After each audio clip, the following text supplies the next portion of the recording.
우리가 1절부터 5절까지만 봉독했지만 오늘 1장 전체의 말씀을 본문으로 하나님 말씀을 전하도록 하겠습니다. 오늘 말씀의 제목을 한번 따라 하실까요? 다시 믿음을 이어가는 세대가 됩시다.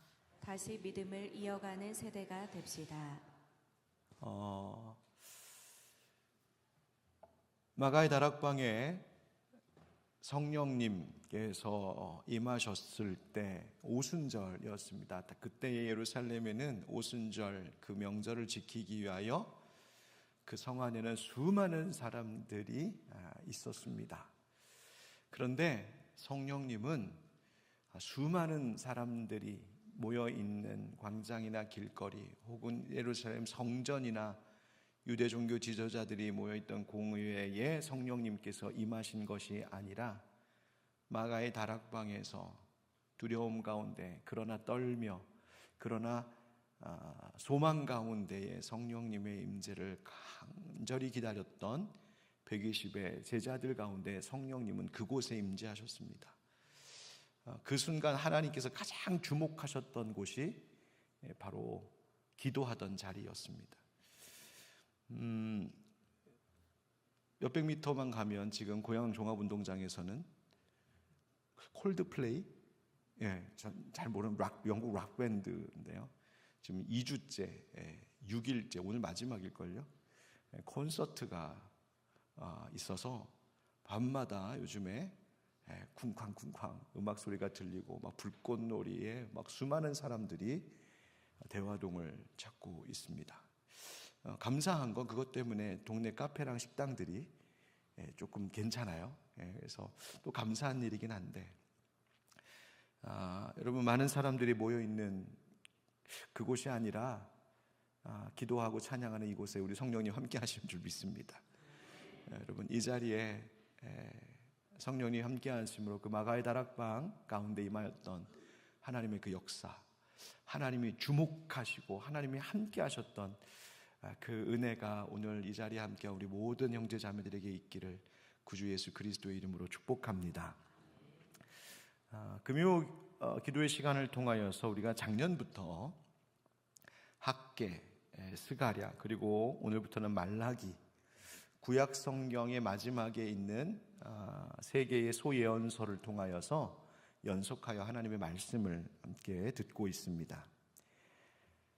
이 말씀들이 기록된 선포되었던 시대적 상황들 가운데 살펴보면 학개와 스가랴는 포로 생활을 마치고 돌아온 유다 백성들이 예루살렘에서 성전을 재건하였던 그 초기에 활동했었던 선지자들이었습니다. 그래서 그 황폐해진 예루살렘에서 이 예루살렘 유다 백성들이 낙심하지 않도록 하나님께서 그들을 격려하시고 위로하시고 약속하셨던 메시지였습니다.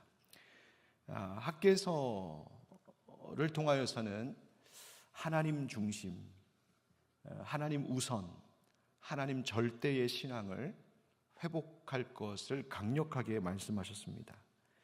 그리고 스가랴 선지자를 통하여서는 스가랴는 학개 선지자와 동시대의 인물인데 생각하기로는 학개보다 좀 더 젊었고 더 오래 활동했었던 것으로 보이는데 바로 학개에게 주셨던 말씀과 동일한 말씀을 주셔서 그 정신을 이어가게 하셨고 더 나아가서 하나님은 스가랴 선지자를 통하여서 마지막 때에 대한 계시를 해 주셨습니다. 그래서 메시아를 보내셔서 하나님 택하신 백성들을 반드시 하나님이 구원하시고 또 그 마지막 시대에 하나님 모든 땅을 심판하시고 마침내 승리하실 그 마지막 때가 있을 것을 말씀하시면서 그때를 대비할 것을 예언하셨던 말씀이 스가랴서의 말씀입니다. 그럼 말라기는 뭔가? 말라기 선지자가 기록한 것으로 보이는 이 말라기서는 어느 시대의 배경을 가지고 있냐 하면 추측하기는 느헤미야와 같은 시대였을 것으로 보입니다. 그때가 언제냐면 이제 학개 스가랴 시대를 지나 예루살렘 성전이 다시 재건되고 예루살렘 성을 재건하는 모든 일이 끝나고 나서 수십 년이 지난 시대입니다. 그런데 이제 모든 걸 다 한 것 같은데 하나님은 왜 다시 말라기 선지자를 통하여서 말씀하셨을까? 그 의도가 1절에 아예 분명하게 나와 있습니다. 우리 1절 말씀을 한번 같이 읽어보실까요? 시작. 여호와께서 말라기를 통하여 이스라엘에게 말씀하신 경고라. 이 유다 백성들은 하나님께서 약속하신 그 메시아, 스가랴 선지자를 통하여서 약속하셨던 메시아가 곧 오시기를 고대했습니다. 그런데 세월이 가고 세대가 바뀌면서도 그 약속이 속히 이루어지지 않자 이 예루살렘 백성들 마음속에 점차 신앙의 회의감이 밀려오기 시작했습니다. 이런 여호와 신앙을 가지고 사는 것이 과연 옳은가? 우리가 이렇게 믿음 생활하는 것이 과연 무슨 의미인가? 이런저런 생각과 함께 영적 회의감, 신앙의 정체, 퇴보가 다시 또 시작이 되었습니다. 그러다가 급기야 백성들은 인본주의, 세속주의에 빠지게 되었고 하나님의 백성들을 영적으로 잘 이끌어가야 할 지도자들, 제사장들까지도 타락하기 시작합니다. 백성들의 마음은 강팍해졌고 가정이 하나님께서 기뻐하시는 모습을 상실해 가기 시작합니다. 하나님께 11조를 드리지 않고 거짓된 생활로 하나님의 영광을 가리고 이방인과의 결혼 문제 등 영적으로 또 그들의 일상생활에서 택함받은 하나님의 선민으로서의 거룩한 모습을 또다시 잃어가고 있었던 때입니다. 그러니까 이 유다 백성들은 세월이 흘러가고 세대가 바뀌면서 자기의 부모 세대가 바벨론의 침략을 받고 나라를 빼앗기고 포로로 끌려갔었던 그 치욕과 고통의 시간, 또 왜 그랬었는지를 망각하기 시작한 것이죠. 말라기서는 바로 그와 같은 유다 백성들을 향한 하나님 또다시 경고하시는 겁니다. 너희들 또 그렇게 되면 안 된다 하시는 겁니다. 그래서 영적인 그 회의감, 그 무기력해진 신앙을 각성하고 회개할 것을 경고하신 말씀이 바로 이 말라기서입니다. 그래서 이 말라기서를 짧은 소예언서이지만 이 말씀을 읽고 묵상하다 보면 오늘 우리 한국교회 세대를 향한 하나님의 말씀이라는 생각을 지울 수가 없습니다. 물론 다른 모든 말씀들이 다 그렇습니다만 특별히 이 말라기서 속에 나타나는 이 백성들의 모습을 보면서 이거 지금 우리 모습이다 생각이 듭니다. 올해가 한국 기독교 140주년이 되는 해입니다. 140년 전, 정확히 140년 전에 하나님께서 이 한반도에 선교사들을 보내주시고 복음을 전하게 하시고 교회를 세우게 하셨습니다. 당시 영적으로 사회 문화적으로 정말 황폐했던 이 조선 땅에 하나님께서 하나님의 나라를 이제 시작하시는데 일제강점기 6.25 한국전쟁 당시 정말 다른 어디에도 희망을 둘 수 없었던 그때에 유일한 희망이 되었던 것이 바로 교회였습니다. 전쟁 이후에 이 황무지 같던 땅을 다시 일구고 일어설 수 있었던 원동력이 바로 기독교 신앙이었고 교회였습니다. 우리나라 신앙의 조상들은 그 절박함 속에서 복음을 받아들였고 정말 예수 그리스도만이 앞서 기도 때 제가 읽었던 것처럼 정말 예수 그리스도만이 그들의 유일한 산소망이 되었었던 때입니다. 그래서 믿음의 첫 세대는 정말 뜨거운 신앙, 목숨을 건 신앙생활을 했습니다. 그렇지 않고는 믿음을 지킬 수 없었고 살아낼 수 없었기 때문이죠. 한 가문, 한 가정에서 처음으로 예수를 믿는 이들은 정말 자신들의 인생을, 삶을 걸고 신앙생활을 했습니다. 예수쟁이라고 하는 조롱과 핍박을 견뎌내야 했습니다. 당시에 그 옛날 예수 믿는다는 것 때문에 순교당하신 분들을 비롯하여서 온갖 핍박을 당하고 그 이후 세대에도 교회 나간다, 기독교인이다 라고 하는 이유로 집안에서 가문에서 쫓겨나고 머리 깎이고 모든 거 다 빼앗기고 우리 부모 세대만 해도 어려서 신앙생활 하실 때에 믿지 않는 부모님들, 그 신앙생활하는 거 반대하셨던 부모님들 때문에 성경 다 빼앗겨서 찢어버리시고 외출 못하게 가둬두고 그래도 믿음 지켰습니다. 당장 집에서 난리가 나더라도 교회 나가서 예배 드려야 했고 다른 곳 의지할 곳이 없어서 밤마다 교회 나와서 철야하며 기도하는 분들이 교회마다 그득했습니다. 며칠 전에 신방하다가 우리 교회에 이제 80 넘으신 권사님과 신방 중에 이야기를 하다가 그 권사님께서 옛날에 삼각산 다니면서 삼각산 능력봉 올라가서 나무 붙들고 기도하셨던 산기도 다니셨던 이야기, 그러면서 하시는 말씀이, 목사님 그때 젊었을 때 산기도 하느라고 산을 하도 다녀갖고 지금 건강이 아주 좋습니다. 뭐 그런 말씀하시면서 옛 이야기 하셨던 것을 그런 시간이 있었습니다. 당시 주의를 지키는 건 목숨 걸고 지키는 것이었고요. 새벽 기도회에 나와서 새벽 제단 쌓는 것, 그것은 내가 주님을 위하여서 또 우리 사랑하는 가족을 위해서 할 수 있는 최선의 헌신이라고 생각하며 늘 그 피곤한 몸을 깨워 새벽을 지켰습니다. 제가 초등학교 시절 때에 방학이 되면 외할머니 따라서 이제 새벽 기도를 갔었는데, 이제 멀리, 그 당시 제가 이제 고덕동, 명일동 그쪽 살 때에 천호동까지 버스 타고 꽤 가거든요. 그런데 교회 새벽에 이제 교회 버스 타고서 이제 새벽 기도 갑니다.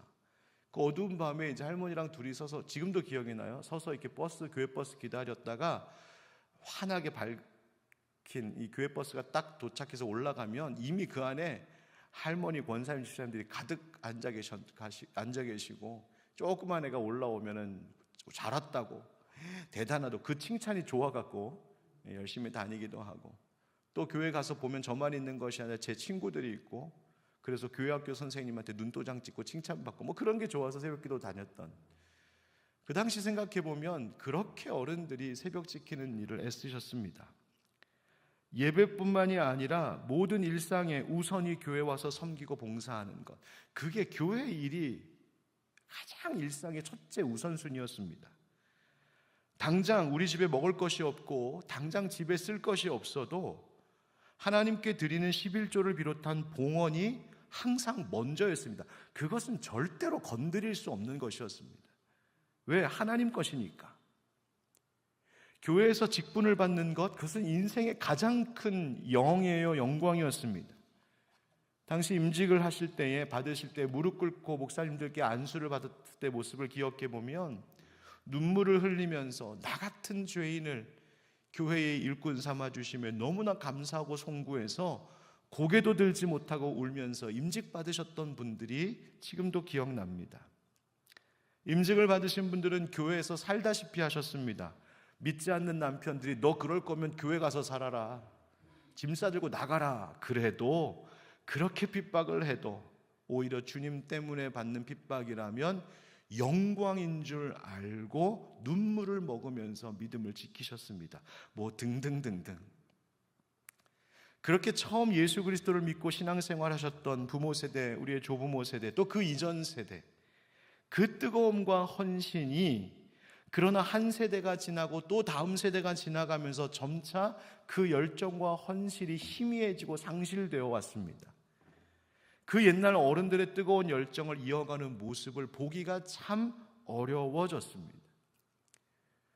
요즘 목사의 작은 걱정, 뭐 이건 걱정이라기보다 이걸 어떻게 해야 될까 하는 일이기도 한데, 우리 교회에도 기도하시는 어른들이 참 많으시거든요. 그런데 이제 벌써 또 이제 10년이 넘어가다 보니까 이 어른들이 많이 쇠약해지셔서 그 중에는 돌아가신 분도 계시고, 또 이제 몸이 아프셔서 요양원에 들어가신 분도 계시고, 거동이 불편하셔서 밤길에 혼자 나오실 수 없는 분들도 많아지시고, 그러다 보니 지난 10년 동안 새벽마다 자리를 지키셨던 어른들의 모습이 한 분씩 두 분씩 안 보이기 시작합니다. 그분들이 안 나오시는 게 아니라 이제 못 나오시게 된 것이죠. 건강의 문제 때문에 또 요양원 들어가 계시기도 하시고, 기도하는 어른들 중에는요, 평일 낮에 이 예배당에 와서서 누가 있든 없든 혼자 기도하실 때도 있고, 아니면 아예 우리 같이 좀 교회 위에서 기도하자고 평일 낮에도 여기 나오셔서 아무도 없는 캄캄한 곳에서 기도하며 하루를 보내셨던 어른들의 모임들도 있었습니다. 그런데 이런 분들이 이제 점점 쇠약해지시고 세대가 이제 바뀌면서 이 기도의 바통을 이어갈 분들이 우리 교회에 또 누가 있을까라는 생각을 목사가 갖기 시작했습니다. 옛 말라기 선지자 시절에 그 신앙의 다음 세대가 믿음의 열정이 식어가고 신본주의가 아닌 인본주의적 신앙으로 쇠약해가고 주님을 섬기는 일보다 각자 자기의 일이 우선이 되었던 그 시대처럼 혹시 우리도 또 그렇게 되어가고 있는 것 아닌가 하는 우려입니다. 말라기 당시 제사장들이 타락했던 것처럼 오늘날 교회의 목회자들, 리더들이 점점 타락해가고 그 힘을 잃고 본이 되지 못하는 모습, 가정도 교회도 하나님을 기쁘시게 하는 것보다 당장 우리 가족, 우리 사는 것이 먼저가 되고 있는 우리의 생활, 몸과 마음과 물질과 삶의 전부를 통하여 하나님의 택함받은 자의 본분을 다하는 삶은 점점 사라져가고 세상과 구별되지 않는 그런 우리의 모습들은 아닌가, 이 말라기서 말씀 속에서 우리를 돌아보게 됩니다. 지금도 이런데 과연 또다시 10년이 흐르고, 아니 이 세대가 지나가고 다음 세대가 되었을 때 과연 그때의 신앙, 그때의 교회는 어떻게 되어 있을까? 여러분, 다음 세대의 신앙 문제에 대해서 하나님은 그 책임을 누구에게 물으실까? 어쩌면 다음 세대를 이끌고 양육해야 할 오늘 우리 세대에 그 책임을 하나님께서 묻지 않으시겠나 생각해 봅니다. 그런 의미에서 이 말라기서의 말씀이 참 우리에게 주시는 하나님의 메시지가 강력합니다. 어떻게 하면 우리가 다음 세대까지도 신앙을 이어가는 세대가 될 수 있을까? 우리 믿음의 선배들 60년대, 70년대, 80년대 그리고 90년대 초반까지만 해도 그렇게 뜨겁게 믿음 생활을 하셨던 그 믿음의 어른들을 이어서 이제 2000년대, 2020년, 30년대를 살아갈 우리들이 그것을 어떻게 이어가야 될까? 이제 이 말라기서 말씀을 보면서 그 이야기를 좀 나누려고 합니다. 오늘 우리에게 그래서 하나님이 하시는 첫 번째 메시지는 무엇이냐면 변함없는 하나님의 사랑을 기억하라 하시는 겁니다. 한번 따라합시다. 변함없는 하나님의 사랑을 기억하라. 하나님의 사랑을 기억하라. 오늘 2절 말씀에 하나님 이렇게 말씀하세요. 여호와께서 이르시되 내가 너희를 사랑하였노라 하나 너희는 이르기를 주께서 어떻게 우리를 사랑하셨나이까 하는도다. 나 여호와가 말하노라 에서는 야곱의 형이 아니냐 그러나 내가 야곱을 사랑하였고 3절에 에서는 미워하였으며 그의 산들을 황폐하게 하였고 그의 산업을 광야에 이리들에게 넘겼느니라. 아멘. 하나님께서 말라기를 통하여서 첫 번째 하신 말씀이 뭐였냐면 내가 이스라엘 너희 백성을 사랑하였다라고 하시는 겁니다. 즉 저들이 포로 생활, 바벨론의 포로 생활하였을 때에 하나님께서 그들을 잊지 않으시고 여전히 사랑하시며 긍휼히 여기시고 약속대로 그들을 구원하시고 회복시키셨다는 말입니다. 예루살렘으로 돌아오게 하시고 성전도 재건하게 하시고 성곽도 다시 세우게 하셨어요. 하나님 사랑을 베푸셨습니다. 그런데 세대가 바뀌면서 백성들이 뭐라고 말하기 시작했냐면 하나님께서 우리를 사랑하셨다고요? 아니 언제 말입니까? 어떻게 사랑하셨다는 말입니까? 되묻고 있습니다. 은혜를 입고도 사랑을 받고도 알지 못하는 어리석은 백성들의 되물음이었습니다. 마치 철딱서니 없는 자식이 부모에게 아니 엄마가 아빠가 언제 나에게 그런 거 해줬어요? 나에게 무슨 사랑을 해줬다고요? 반항하듯 묻는 것과 같습니다. 언제 내가 하고 싶은 거 다 해준 적 있어요? 내가 언제 갖고 싶은 거 주신 적 있어요? 반항하며 따져 묻는 듯 그렇게 묻고 있는 겁니다. 제가 지난 며칠 전 월요일을 참 행복하게 보냈습니다. 왜 행복하게 보냈냐면 제가 사순절 기간 동안 꾹 참고 안 보고 있었던 폭삭 소가수다를 봤어요. 제가 사순절 동안 너무 보고 싶었는데 사순절에 안 돼. 제가 참고 참다가 예수님의 부활과 함께 봤어요. 제가 그거 보고서 결론, 이 드라마는 전 국민이 봐야 될 드라마다. 예순이가 자라고 결혼하고 자식 낳고 큰딸 금명이가 또 결혼하고 애 낳고, 그런데 뭐 이제 제가 이걸로 뭐 할 얘기가 참 많겠지만, 자식이 부모가 어떻게 자식을 사랑하는지 참 모른다 싶었습니다. 있는 거 다 팔아서 해주고 온갖 굴욕을 다 당하면서도 자식 위해서 모든 걸 다 쏟아붓는 부모인데, 오히려 자식은 나중에 뭐 해줬냐고, 부모 가난한 부모라고, 나 차별했다고. 그거 보면서 이제 처음에는 저 부모 사랑도 모르고 그랬다가 당장 바로 아이고 저게 내 모습이었지 싶은 후회 때문에 온 국민들이 그거 보면서 울었다고 해서 요즘에도 전철 타고 가면 다 울고 있다면서요? 전철에서 핸드폰 들고 다 울고 있대요, 그거 보면서. 혹시 아직 안 보신 분 계시면 성경 그만 읽고 그 드라마를 보세요. 그게 좀 더 나은 것 같아요. 지금 유다 백성들이 지금 그러고 있는 거예요. 언제 하나님이 우리를 사랑했냐고, 사랑하셨다면 왜 아직도 이렇게 힘드냐고. 그러자 하나님께서 답하시는 것이 뭐냐면, 에서는 야곱의 형이 아니냐, 그러나 내가 야곱을 사랑하였다. 이 말은 뭐냐면, 하나님께서 특별하게 야곱, 즉 이스라엘 백성을 택하여 사랑하셨다는 거예요.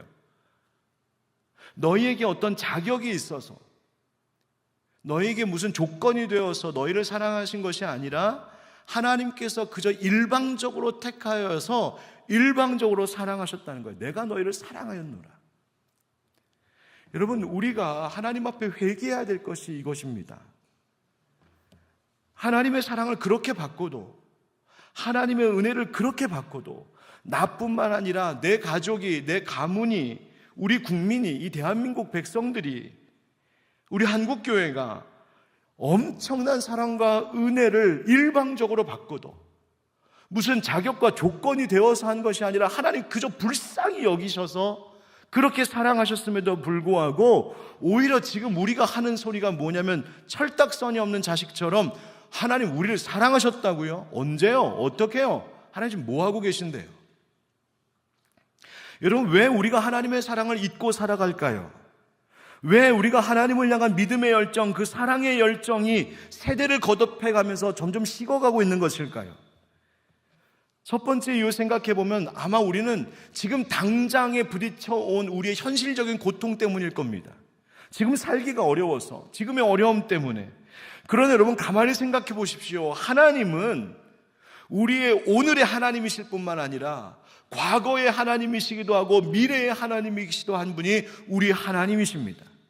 그렇다면 하나님은 우리를 바라보실 때 지금 당장 우리만 보고 계신 것이 아니라 우리가 살아왔던 삶의 역사와 그리고 우리가 앞으로 살아갈 우리의 모든 미래와 계획들을 함께 동시에 보고 계신 하나님. 여러분, 그렇기 때문에 지금 당장 우리에게 일어난 어떤 일만 보고 하나님을 판단해서는 안 된다는 이야기입니다. 지금은 괴로운 것 같지만, 지금은 어려운 것 같지만, 지금은 힘들고 지금은 시련인 것 같지만 그것은 하나님이 우리를 사랑하지 않으셔서가 아니라 하나님이 너무나 사랑하셔서 우리를 지금도 만들어가고 계신 과정, 지금도 토기장이신 아버지 하나님께서 우리를 쓸만한 그릇으로 빚어가고 계신 그 중간의 과정이라는 사실을 잊지 말아야 합니다. 하나님이 사랑하지 않으셔서 현실에 어려움이 있는 것이 아니라 하나님이 너무나 사랑하셔서 지금의 이 어려움을 통하여 우리를 지금도 빚어가고 계신다는 사실입니다. 또 우리가 하나님의 사랑을 자꾸만 망각하게 되는 이유가 뭘까? 내가 원하는 대로 되지 않을 때 우리는 그렇게 의심합니다. 하나님 정말 나 사랑하는 거 맞습니까?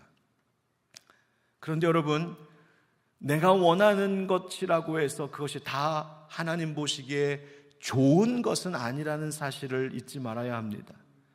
자식이 원하는 대로 다 해주지 않습니다. 자식이 위험할 일, 그거 허락하지 않습니다. 자식이 원하는 대로 다 해주고 알아서 부모가 다 해주면 위험할 뿐만 아니라 또 버르장머리가 나빠지기도 하지 않습니까? 여러분, 내 뜻대로 되지 않을 때에 정말 성숙한 철든 자식이라면 하나님, 내 뜻대로 되지 않아서 감사합니다. 내 뜻대로 되지 않고 하나님 뜻대로 된 줄 알고 감사합니다 해야 됩니다. 우리가 하나님 사랑을 또 잊고 살아가는 이유가 뭘까? 하나님 사랑이 잘 느껴지지 않아요, 그러는 겁니다. 여러분, 하나님의 사랑이 잘 느껴지지 않는 이유가 내 탓일까요? 아니요. 하나님 탓입니다라고 말하고 있는 우리들, 하나님 때문에, 하나님이 날 사랑하지 않아서 내가 하나님 사랑 느끼지 못합니다라고 말하고 있는 이 철딱선이 없는 우리들, 그렇지 않다는 것이죠. 여러분, 우리가 하루하루 살기 어렵고 배고팠었던 우리의 어른들의 시절에, 그때 우리의 조부모 세대, 부모 세대는 작은 것 하나에도 하나님께 감사했습니다. 오늘 먹을 것이 생기고 그저 자식들 걷어 먹일 수 있는 것만 생겨도 하나님 감사합니다 했던 분들입니다. 집안에서 아무리 핍박당하고 조롱당하고 온갖 욕을 먹어도 하나님 앞에 나와 무릎 꿇고 기도하고 예배할 수 있는 예배당 내 자리가 있음에 감사했었던 어른들입니다. 그런데 오늘날 먹을 것 많아지고 자식들 다 살만하고 이제 우리가 좀 살만하니까 하나님만 소망으로 알았던 우리의 믿음, 그 신앙의 열정이 약해지고 흔들렸습니다. 추울 때는 작은 촛불 하나에도 그 따뜻함에 감사하고 하나님 너무너무 고맙습니다, 사랑합니다 했었는데 이제는 온돌방 뜨끈뜨끈한 곳에 있다 보니 더 좋은 것 없다고, 그래서 하나님 사랑이 느껴지지 않는다고. 하나님 언제 우리 사랑했어요? 그렇게 되묻고 있는 철없는 자식 같은 것이 우리들입니다. 여러분, 하나님께서 우리를 사랑하지 않으셔서가 아니라, 하나님의 사랑이 변해서가 아니라 내가 하나님보다 더 좋다고 따라다녔던 것들이 너무나 많은 탓에, 그래서 우리가 하나님 사랑을 느끼지 못하고 살아가고 있는 것은 아닌가 우리를 돌아봅니다. 그래서 하나님이 마치 말라기 시대처럼 그렇게 그 믿음이 연약해져 가고 흔들리고 있는 우리들에게 우리의 이 잠든 영혼을 깨우고 계신 말씀이 무엇이냐면 내가 너희를 사랑하였노라. 스바냐 3장 17절 말씀 우리 한번 같이 읽어보실까요? 시작. 너희 하나님 여호와가 너희 가운데 계시니 그는 구원을 베푸실 전능자이시라. 그가 너로 말미암아 기쁨을 이기지 못하시며 너를 잠잠히 사랑하시며 너로 말미암아 즐거이 부르며 기뻐하시리라 하리라. 아멘. 여러분, 이 귀한 말씀 가운데에 너를 잠잠히 사랑하시는 하나님이라고 하는 말이 무슨 말이냐면 하나님의 사랑은 변하지 않는다는 겁니다. 우리는 뭐가 좀 있으면 하나님 나 사랑한다 하고 뭐가 좀 없으면 하나님 사랑 의심하고, 우리의 사랑은 롤러코스터 타듯이 엎치락뒤치락 하루에도 수십 번씩 마음이, 하나님을 향한 마음이 뒤바뀌는 것이 우리들일진데, 하나님은 결코 변하지 않는, 흔들리지 않는 그 사랑으로 우리와 함께 하시는 분이 하나님이시라는 겁니다. 사랑하는 성도 여러분, 우리가 어떻게 하면 믿음을 이어가는 다음 세대가 될 수 있을까? 또 우리 다음 세대에 어떻게 하면 그 믿음을 이어줄 수 있을까? 여러분, 하나님이 우리를 얼마나 사랑하시는지, 그 하나님의 사랑, 우리의 모든 것을 다해도 갚을 수 없는 엄청난 사랑이라고 하는 사실, 여러분, 이 사실을 먼저 잊지 않는 우리가 되기를 주님의 이름으로 축원드립니다. 두 번째, 오늘 하나님 두 번째 주시는 메시지는 이겁니다. 정직하고 진정한 헌신을 회복하라고 하십니다. 한번 따라합시다. 정직하고 진정한 헌신을 회복하라. 진정한 헌신을 회복하라. 하나님께서 이제 6절 이하의 말씀을 보면 당시 말라기 선지자 시대의 제사장들과 백성들의 죄를 책망하시는데 6절에 이런 말씀을 하세요.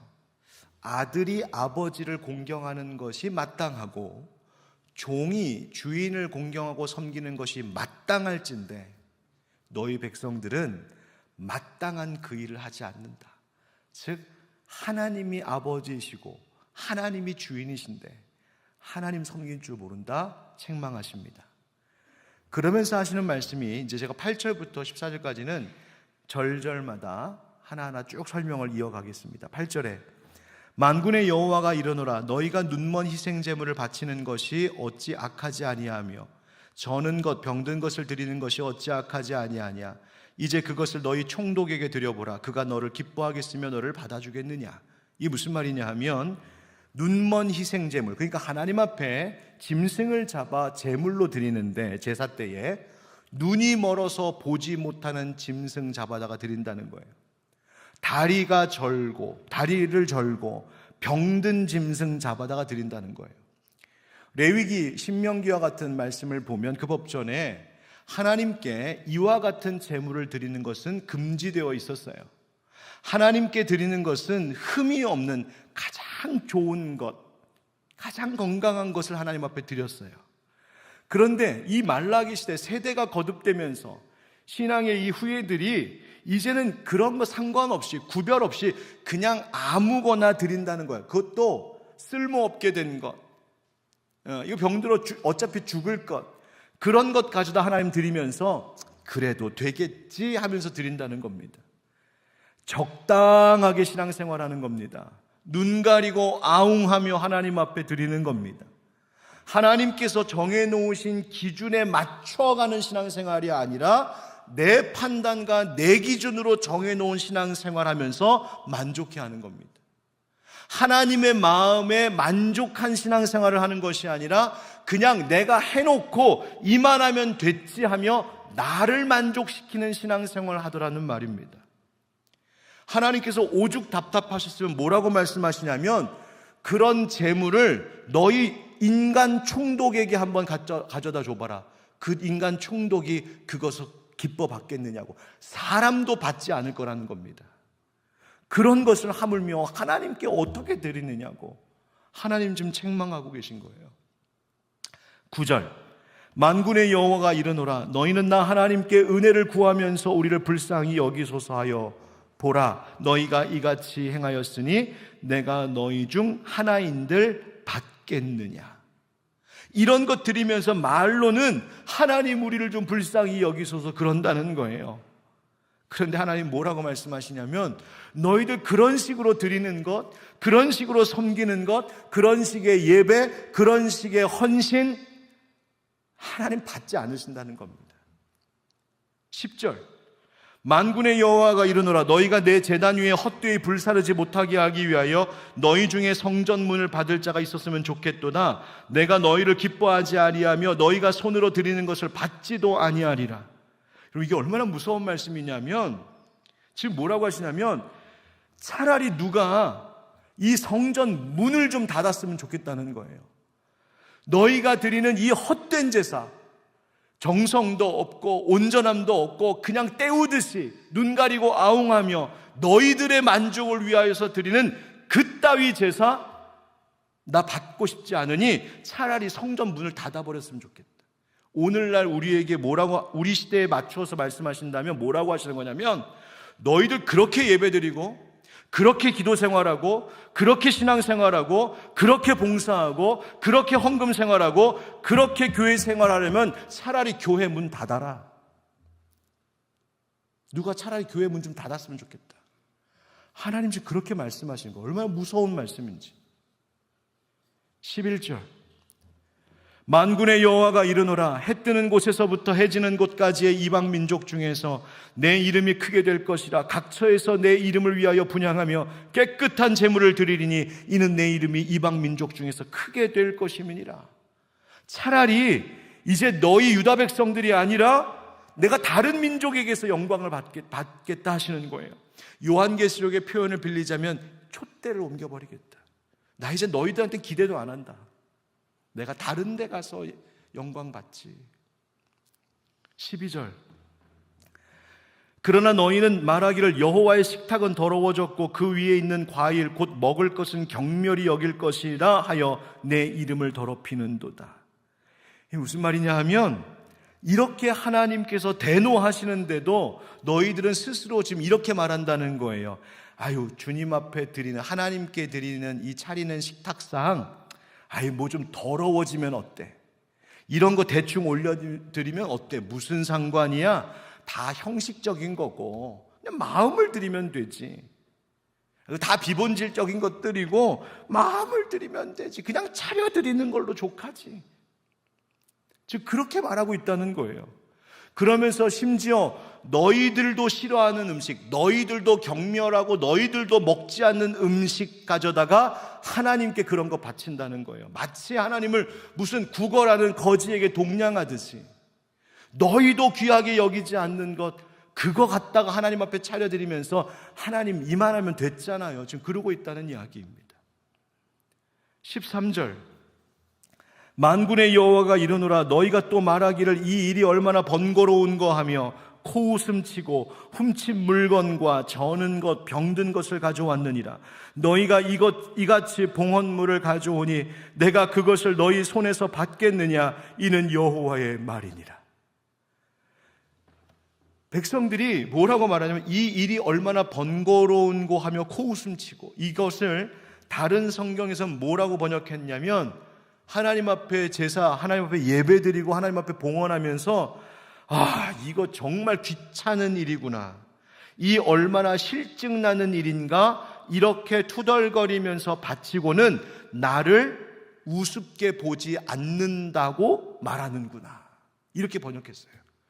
그러니까 하나님 앞에 예물 드리면서 속으로는 귀찮아, 하나님 앞에 예배 드리면서 속으로는 실증나, 재미없어, 짜증나, 번거로워, 코웃음 치고 비난하면서 투덜거리면서 겉으로는 아니에요, 하나님 앞에 귀하게 예배 드리는 거예요.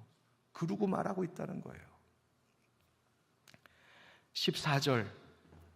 짐승떼 가운데에 수컷이 있거늘 그 소원하는 일에 흠 있는 것으로 속여 내게 드리는 자는 저주를 받으리니 나는 큰 임금이요 내 이름은 이방 민족 중에서 두려워하는 것이 됨이니라. 만군의 여호와의 말이니라.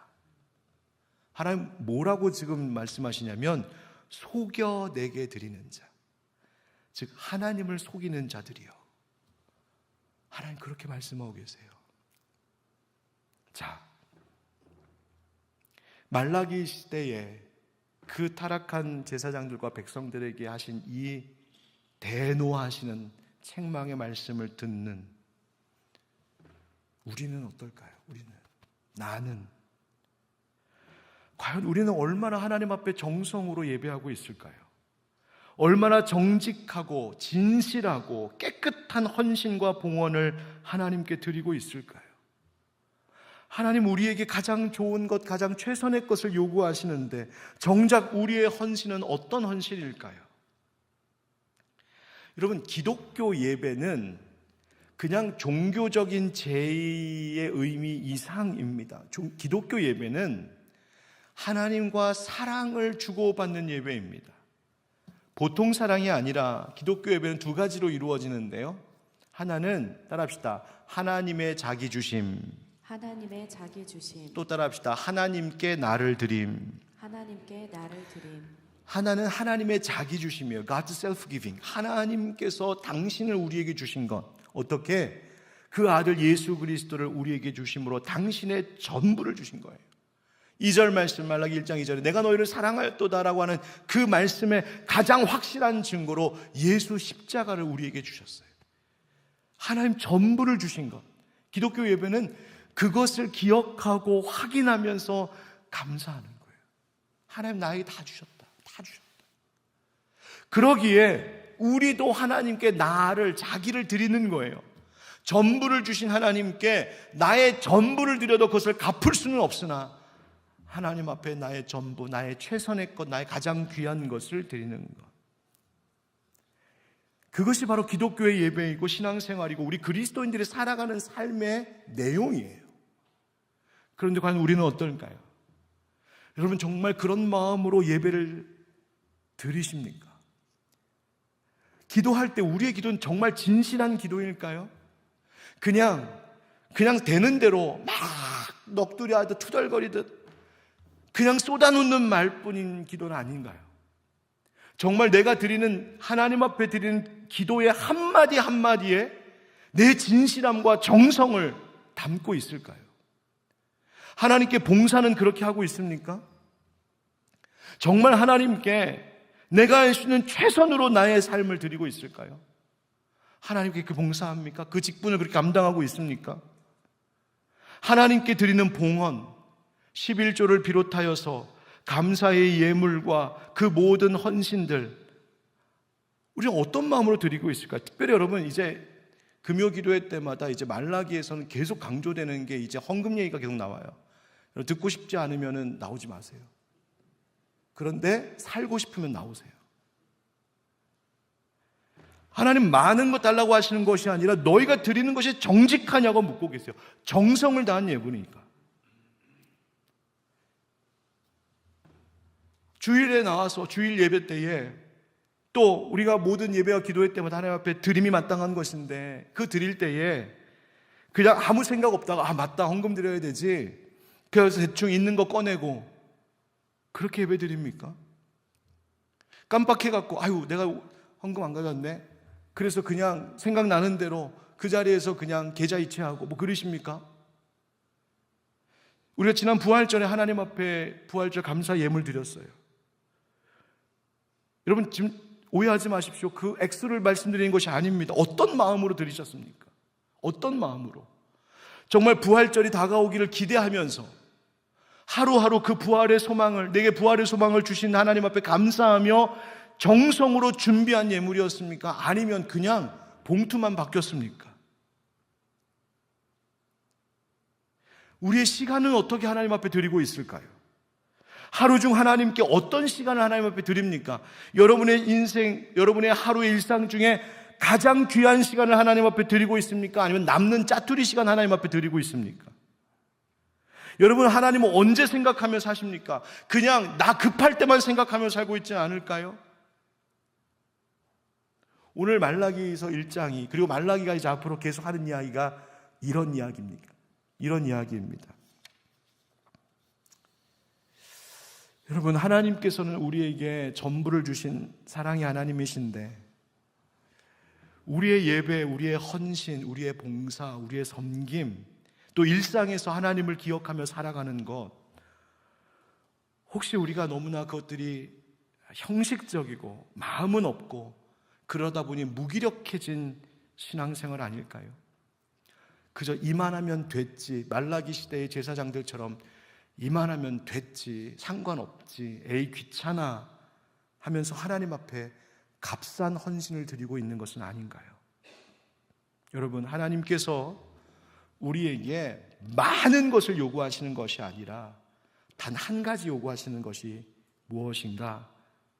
마음을 다하고 뜻을 다하고 힘을 다하는 것입니다. 마태복음 22장 말씀 한번 같이 읽어보실까요? 시작. 예수께서 이르시되 네 마음을 다하고 목숨을 다하고 뜻을 다하여 주 너의 하나님을 사랑하라 하셨으니 이것이 크고 첫째 되는 계명이요. 아멘. 여러분 오늘 이 말씀을 우리 마음에 이 밤에 좀 새겼으면 좋겠습니다. 정말 우리를 사랑하실 때 끝까지 사랑하시고 당신의 전부를 내어주셨던 그 하나님께 오늘 우리의 세대는 지금 이 세대를 이끌어가고 있는 오늘의 한국교회 우리 그리스도인들 우리 하늘빛 광 속의 지금 세대 우리들은 과연 정말 정직한 마음으로 하나님 앞에 나오고 진실함으로 예배하고 기쁨의 헌신으로 하나님 앞에 드리는 자들인지 만약 그렇지 못했다면 오늘 이 자리에 이 금요기도회에 오신 여러분들 우리 때들만이라도 우리가 먼저 이 진정한 예배와 헌신을 회복하는 믿음의 세대가 되기를 주의 이름으로 축복합니다. 바로 그때에 하나님이 내 이름이 이방 민족 가운데서 크게 될 것이라고 하신 이 말씀대로 하나님이 우리를 통하여서 그 영광을 받으실 줄 믿습니다.